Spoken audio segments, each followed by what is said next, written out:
Сәлем достар, қалайсыздар? Бүгін бізде әлемді жаулаған топ 5 қолбасшылар. 5-ші орында жаздың ең ыстық айымен аттас Гай Юлий Цезарь. Юлий Цезарь Рим империясының ең атақты қолбасшы, диктаторы. Цезарьдің арқасында Рим империясы саяси дағдарыстан шығып, ең дамыған мықты империяға айналады. Ол бастағы Рим империясының әскері қазіргі Британия, Испания, Франция, Германиядан бастап Парсы шығанағына дейін билеген. Юлий Цезарь ел басқарудан бөлек шығармашылықпен айналысқан. Ол соғыс пен саясат жайлы көптеген кітап жазып, және Юлиан күнтізбесін енгізген. 4-ші орында Европаны өзіне тізе бүктірген Наполеон Бонапарт. Наполеон Бонапарт Францияның ұлы қолбасшысы және ең алғашқы императоры. Жас кезінде жай әскери адамнан жүйрік ойы мен шапшаңдығының арқасында 24 жасында француз әскерінің генералы атағына ие болады. Ал 34 жасында елдегі саяси дағдарысты қолданып, билікті өз қолына алады. Наполеон аз уақыттың ішінде Европаны тізе бүктіреді. Тіпті Мәскеуге дейін барған, бірақ Ресей империясының қарсы жорығына жеңіліс тауып, тақтан айырылады. 3-ші орында ең қанішер қолбасшы Адольф Гитлер. Гитлер жас кезінде суретші болуды армандаған. Ол өнер академиясына 2 рет түсе алмай қалған. Сол кезде бірінші дүниежүзілік соғыс басталып, әскерге аттанады. Бұл соғыста Германия жеңіліп, елде саяси экономикалық дағдарыс басталады. Соны қолданып Гитлер революция ұйымдастырып, билікті өз қолына алады.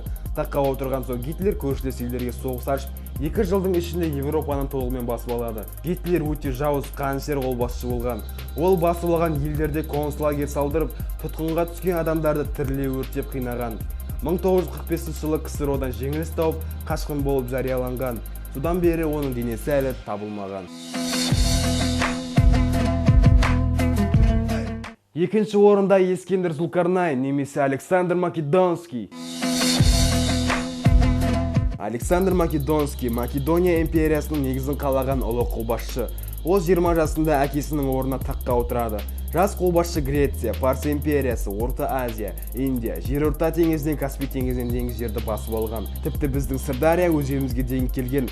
Бірақ өзен өте үлкен болғандықтан әрмен қарай өте алмаған. 33 жасында сырқаттанып қайтыс болған соң Македония империясы лезде тарап кетеді.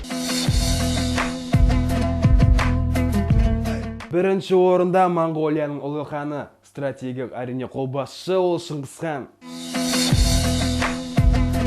Шыңғыс хан адамзат тарихындағы ең алып империяның негізін қалаған. Ол Монғолияны, Қытайды, Қазақстанды, Орта Азияны, Сібірдің оңтүстігін жаулап алған. Тіпті сонау Кавказ аймағына дейін барған. Ел аймақ жаулап алу барысында оның атты әскері әрдайым өзіндігін көрсете білген. Тарихта ол Айуан, зұлым деген атпен қалған.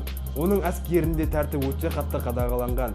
Егер шайқас барысында кім-де-кім шегінсе, сол адамды және оның жасағын жазалаған, яғни олардың омыртқасы сындырған.